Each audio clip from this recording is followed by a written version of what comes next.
separated from themselves because their parents don't want their kids to watch what they're watching, so why watch it?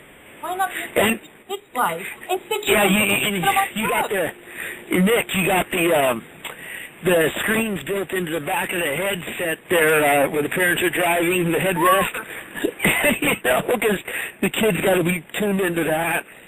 And instead of looking out the window and seeing the things that are around them. Exactly. And so that's just it. I've got a lot of buddies. That's exactly what's happening to them as well, relating to George Ford title. Their wives and girlfriends are leaving because this economy is, slowly imploding. It sounds really fast, but it's a slow burn myself, I think. And I'm like, the dude's freaked out. He's on Prozac now. She already was on Prozac. And excuse that one particular drug as everyone knows. All this does is make you numb. It doesn't make you happy. It makes you numb. It makes you not affected by the world around you. That's not the way we need to be connected. We are people. Dang right. Beings. We have a blood and a soul and the heart and the mind that wants to be a part of the things around us. And it is so scary, the fact that we push that away, that we're so scared to actually touch someone, to hug someone, to feel, because we're taught that you have to be in a relationship that has to be man and woman that has love, because you can't do that without that. We're so confused. And what does that benefit the society? Is they put that in our way, because if we're disconnected and we are desensitized, okay? We're showing all this negativity, which is a very minute population, okay?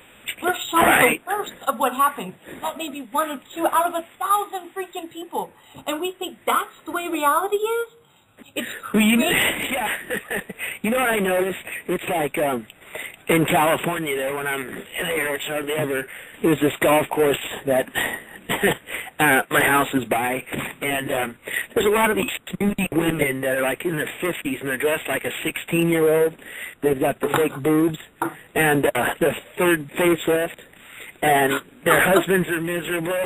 They've got fish lips, and they're walking around with... And you can't even touch the boobs because they might explode. You're not going to play with what you paid for.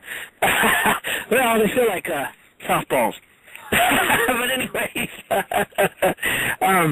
they're walking around with these wine glasses because it's wine country, California wine country, and these women cackle, and you're like, oh, it's like fingers on a chalkboard, and you're like, and these women are all, because I used to own a couple, 3 gyms, and a lot of them would come there, and they're all on medication for depression. And it's like, not only are the baby boomers arriving depressed and retired, but they're arriving broke.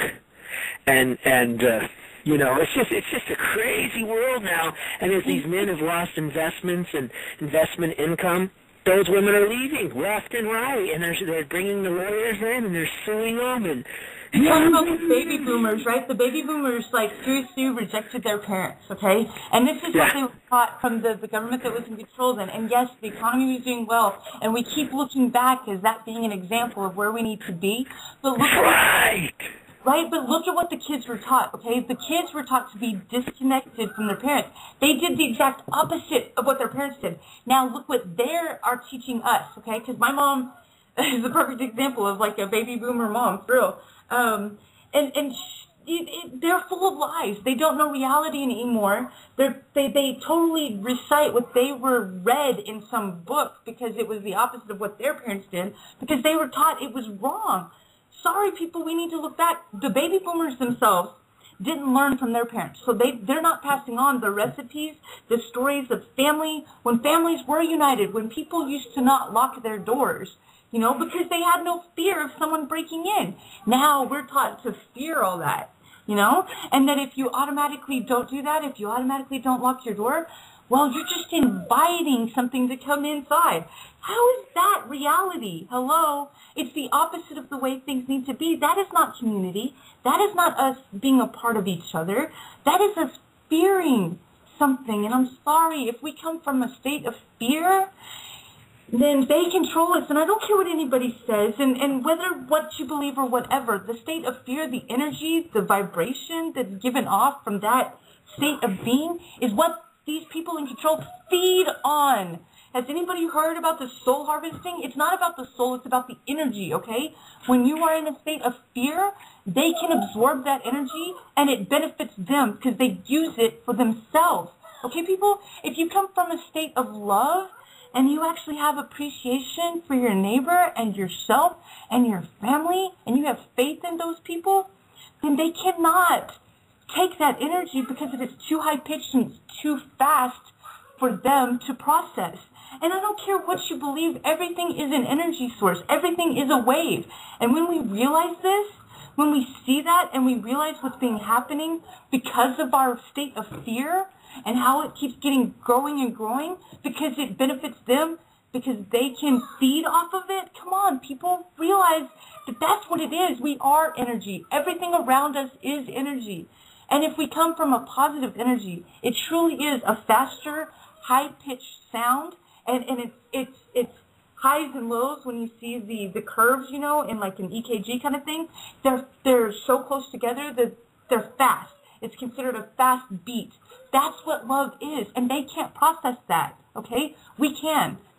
And that's what benefits us and brings us together, and that's what they're trying to push away, people. Come on. I just want people to realize that, you know, religion does limit you. Get away from it. Don't get away from faith, because faith is very, very important. But you don't put your faith in some man's rules. Dogma is a man's rule, okay? Religion comes from man's ideas and puts the ideas of rules on someone else. That limits your thinking and limits where you are in this world, people, for real. If you can get away from that and see that we can have faith in each other, take what's written in the books. Read them, okay? Read them. Don't take what your pastor says in front of church because he's lying to you. I hate to tell you that. Read it and you will find out for yourself. Read what Jesus did and what Jesus said instead of saying, I'm Christian and blah, blah, blah, because my pastor said that. Sorry, read what he said and did, because he fought against exactly what we're fighting against today. He led the examples, and if we forget that, then we are going to repeat it. Those who forget the past are doomed to repeat it, remember? So why not look at it and see what happened in the past and realize that we are awesome, amazing, amazing creatures. We have such ability. And I think more people are not so scared of the fact that we're not living up to our abilities. I think they're actually scared of what we are capable of. And that's what we need to realize, that we are so capable of so much more than what we're doing now, people. It's amazing. Uncle Buck, you want to say one more thing? I'm running out of time. I'm so sorry. I just looked at the clock. I got 1 minute left. So you want to say something to everybody and say hi, you know, that kind of good thing?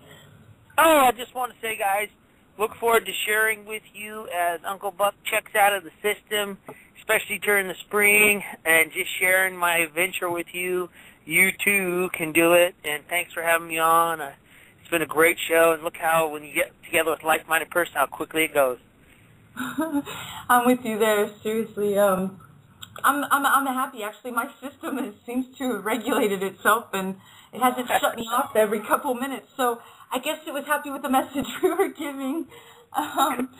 Which is nice. Maybe it was my own desire, because I really wanted to do this. But thank you so much, Uncle Buck. I really appreciate you helping me. He was here in case my system crashed, and hey, I always welcome your input, and I really appreciate you being here. And everybody, hey, Freedomizers, this has been fun. I apologize for the rant. I had been distracted, but I think it was a good one. So everybody have a beautiful, beautiful Saturday. It's sunny here, windy. It's perfect, in my opinion.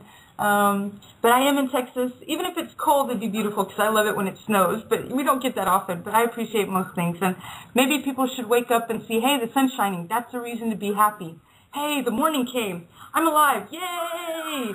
Come on. You don't need to find a reason to be happy. You should, it should be the opposite. You should have to have a major reason not to be happy. You should be happy always, because look where we live. Look at the world around you. Look at the people here. It's amazing. And again, I don't have a chat. I know I'm a minute late. I apologize. Next coming up is Survival Cooking with Dr. Pepper. So everybody hang in, and great information coming, especially when it comes to food and everything else. So S510 is a big deal. People, pay attention. That's me. Love everyone. Thank you so much, Uncle Buck, for being here. And I'm going to play a quick song, so everybody hang tight, and here comes Survival Cooking with Dr. Pepper. Talk to you soon.